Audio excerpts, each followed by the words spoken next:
First of all, having made An Inconvenient Truth, I got to see firsthand how a movie can educate and inspire, a movement. I started really thinking about what issue am I going to take on next after An Inconvenient Truth, and people came to me with a lot of important things: water, poverty, all aspects of poverty, AIDS, on and on and on. The nuclear issue to me was the one that stuck with me, at least for my next project, because it's an umbrella issue. If there's a nuclear catastrophe in the world, everything else that we do changes.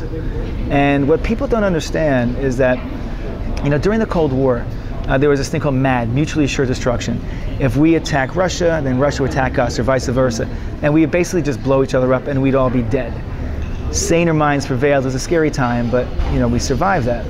Today, the threat is actually much worse because there's no fear for reprisal with the terrorists. The nuclear threat today is terrorists getting their hands on a bomb and proliferation, and even the accidental use of nuclear weapons. So a lot of people feel the threat is even worse today, but very few people are thinking about it. It's funny, if you're going to college today, you're born after the Berlin Wall came down, and you're not, for any reason, thinking about this issue. If you're my age, you kind of remember the duck and cover drills, where if a bomb drops on your city, you duck under your desk, and you're supposed to be, fine. But that's like ancient history.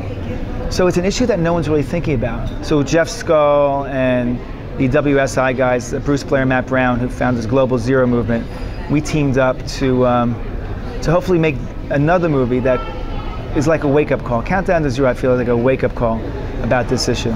The good news is that the president is putting a lot of energy into this, and is actually really important to him. And just a few months ago, we had a trifecta of very important things.